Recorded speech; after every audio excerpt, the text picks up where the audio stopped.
नमस्कार दोस्तों, स्वागत है आपका आपके अपने YouTube चैनल पाथ मेकर में। मेरा नाम है सौरभ और दोस्तों सुबह के 9 बज चुके हैं और समय हो गया है जीके बूस्टअप सीरीज़ का। तो चलिए दोस्तों शुरू करते हैं आज की वीडियो। पहला क्वेश्चन हमारे सामने है, भारतीय रेलवे का राष्ट्रीयकरण कब किया गया था? 1853, 1953, 1950 या फिर 1925? इसका सही आंसर है दोस्तों ऑप्शन सी, 1950 में किया गया था भारतीय रेलवे का राष्ट्रीयकरण। राष्ट्रीयकरण का मतलब होता है दोस्तों भारतीय रेलवे में भारत सरकार की 50% से ज़्यादा हिस्सेदारी का होना ही क्या कहलाता है? राष्ट्रीयकरण कहलाता है। क्वेश्चन नंबर 2 हमारे सामने दोस्तों, भारतीय रेलवे की प्रथम महिला लोको पायलट का क्या नाम था? हमारे पास 4 ऑप्शन है दोस्तों, सुरेखा यादव, सुश्री मुमताज कत्थावाला, डिम्पल जोहरी या फिर पिंकी यादव। इसका सही आंसर दोस्तों ऑप्शन ए, सुरेखा यादव थी भारतीय रेलवे की पहली महिला लोको पायलट। और दोस्तों जो ऑप्शन बी सुश्री मुमताज कत्थावाला है, ये भारतीय रेलवे की पहली महिला डीजल इंजन की ड्राइवर थी।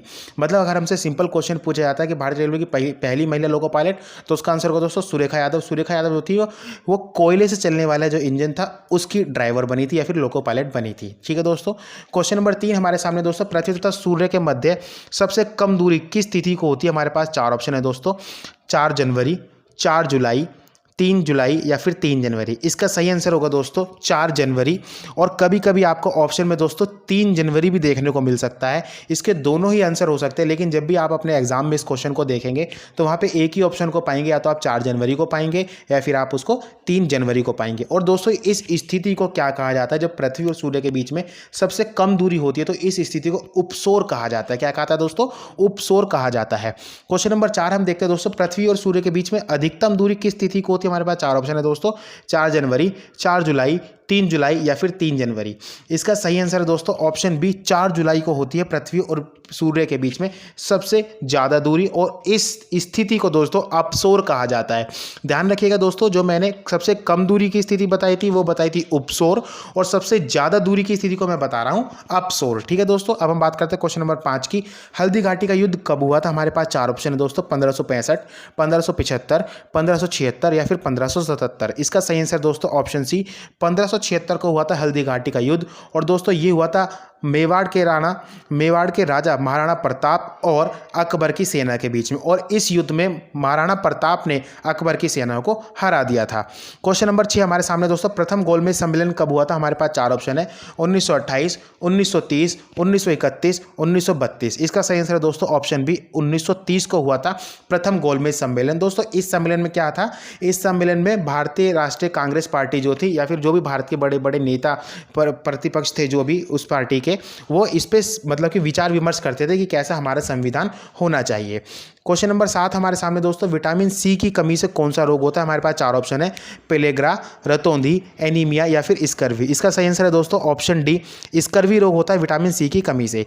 क्वेश्चन नंबर 8 हमारे सामने, विटामिन B1 की कमी से कौन सा रोग होता है? हमारे पास 4 ऑप्शन है, किलोसिस, त्वचा का फटना, बेरी या फिर बालों का टूटना। इसका सही आंसर होगा दोस्तों ऑप्शन सी, विटामिन B1 की कमी से हम बात करेंगे तो यहाँ पे बेरी रोग होता है। क्वेश्चन नंबर 9 हमारे सामने दोस्तों, निम्न में से किसे विश्व का चीनी का कटोरा कहा जाता है? 4 ऑप्शन है, तुर्की, क्यूबा, जिब्राल्टर या फिर बेलग्रेड। इसका सही आंसर है दोस्तों ऑप्शन बी, क्यूबा को कहा जाता है विश्व का चीनी का कटोरा। क्वेश्चन नंबर 10 हमारे सामने, निम्न में से किसे भारत के पिट्सबर्ग के रूप में जाना जाता है? 4 ऑप्शन है दोस्तों, जमशेदपुर, अहमदाबाद, जम्मू एंड कश्मीर या फिर जयपुर। इसका सही आंसर है दोस्तों ऑप्शन ए, जमशेदपुर को जाना जाता है भारत के पिट्सबर्ग के रूप में। क्वेश्चन नंबर 11 हम देखते हैं दोस्तों, भारत का अन्न भंडार किस राज्य को कहा जाता है? 4 ऑप्शन है, उत्तर प्रदेश, बिहार, पंजाब या फिर छत्तीसगढ़। इसका सही आंसर है दोस्तों ऑप्शन सी, पंजाब को कहा जाता है भारत का अन्न भंडार। क्वेश्चन नंबर 12 हमारे सामने दोस्तों, काजीरंगा राष्ट्रीय उद्यान निम्न में से किस राज्य में स्थित है? काजीरंगा राष्ट्रीय उद्यान दोस्तों, राष्ट्रीय उद्यान का मतलब होता है नेशनल पार्क, जहां पे जंगली जानवर रहते हैं। 4 ऑप्शन है, मध्य प्रदेश, उत्तराखंड, राजस्थान या फिर असम। इसका सही आंसर दोस्तों ऑप्शन डी, असम में ही है काजीरंगा राष्ट्रीय उद्यान। और दोस्तों ये जो राष्ट्रीय उद्यान है ये एक सींग वाले गैंडे के लिए फेमस है। क्वेश्चन नंबर 13 हमारे सामने, केवलादेव राष्ट्रीय उद्यान निम्न में से किस राज्य में स्थित है? हमारे पास 4 ऑप्शन है, उत्तराखंड, मध्य प्रदेश, राजस्थान या फिर सिक्किम। इसका सही आंसर दोस्तों केवलादेव राष्ट्रीय उद्यान ऑप्शन सी, राजस्थान में स्थित है। क्वेश्चन नंबर 14 हमारे सामने दोस्तों, भारत के सबसे लंबे बांध का नाम क्या है? हमारे पास 4 ऑप्शन है दोस्तों, टिहरी बांध, भाखड़ा नांगल बांध, हीराकुंड बांध या फिर बी तथा सी दोनों। इसका सही आंसर है दोस्तों, भारत का सबसे लंबा बांध हीराकुंड बांध है, जो कि कहाँ है दोस्तों? उड़ीसा में स्थित है, और यह महानदी पर बना हुआ है। दोस्तों अगर हम बात करते हैं जो हीराकुंड बांध है है ये कितना लंबा है, ये 15 किलोमीटर का लंबा है। कितना दोस्तों, अगर हम कहें 15,000 मीटर लंबा है, 15 किलोमीटर लंबाई है किसकी, हीराकुंड बांध की। और दोस्तों अगर हम बात करते हैं टिहरी बांध की, तो ये भारत का सबसे ऊंचा बांध है जिसकी हाइट लगभग 260 मीटर या फिर हम कह सकते हैं 855 फीट है। और दोस्तों भाखड़ा नागल बांध की अगर हम बात करते हैं तो दोस्तों भाखड़ा नागल बांध भारत के सबसे बड़े बांध में से एक है। चलिए दोस्तों हम बात करते हैं क्वेश्चन नंबर 15 की। क्वेश्चन नंबर 15 हमारे सामने दोस्तों, भारत का सबसे ऊंचा जलप्रपात का नाम क्या है? 4 ऑप्शन है, जोग प्रपात, गरसोप्पा जलप्रपात, बिहार जलप्रपात या फिर ए तथा बी दोनों। इसका सही आंसर होगा दोस्तों ऑप्शन डी, ए तथा बी दोनों। भारत का सबसे ऊंचा जलप्रपात मतलब क्या होता है दोस्तों, वाटरफॉल। सबसे ऊंचा जलप्रपात का नाम क्या है दोस्तों, जोग जलप्रपात या फिर गरसोप्पा जलप्रपात। और दोस्तों इसी जलप्रपात को हम महात्मा गांधी जलप्रपात के नाम से भी जानते हैं। दोस्तों इसकी जो हाइट है वो कितनी दोस्तों, 830 फीट, मतलब कि 830 फीट इसकी हाइट है। और अगर हम कह सकते हैं दोस्तों, अगर हम इसको बात करें मीटर में तो 254 मीटर हाइट है इसकी। ठीक है दोस्तों, अब हम बात करेंगे अपने नेक्स्ट क्वेश्चन की। क्वेश्चन नंबर 16 हमारे सामने, निम्न में से किस जानवर को गरीबों की गाय के रूप में जाना जाता है? 4 ऑप्शन है, भेड़, बकरी, भैंस या फिर गाय। इसका सही आंसर दोस्तों, गरीबों की गाय के रूप में जाना जाता है बकरी को।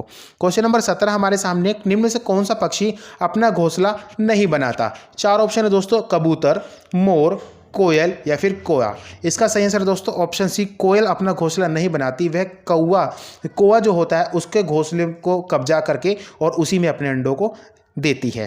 क्वेश्चन नंबर 18 हमारे सामने दोस्तों, निम्न में से किसे भारत की कोकिला के रूप में जाना जाता है? 4 ऑप्शन है दोस्तों, सरोजनी नायडू, लता मंगेशकर, अनुराधा पौडवाल या फिर बी तथा सी दोनों। इसका सही आंसर दोस्तों सरोजनी नायडू, ऑप्शन ए, सरोजनी नायडू को जाना जाता है भारत की कोकिला के रूप में। दोस्तों सरोजनी नायडू से मैं आपको एक क्वेश्चन और बता दूं, जो सरोजनी नायडू थी ये भारत की पहली महिला राज्यपाल बनी थी। और ये कौन से स्टेट की बनी थी दोस्तों, वो बनी थी उत्तर प्रदेश की महिला राज्यपाल। ठीक है दोस्तों, अब हम बात करते हैं क्वेश्चन नंबर 19 जो कि हमारे करंट अफेयर का क्वेश्चन है।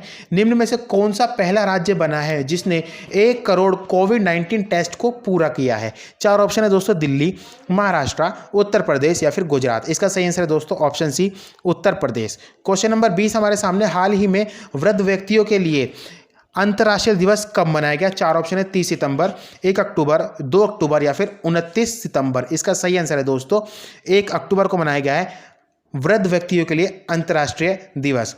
क्वेश्चन नंबर 21 दोस्तों, आपको इसका आंसर देना है, भारत की सबसे ऊंची पर्वत चोटी का नाम क्या है और इसकी हाइट कितनी है?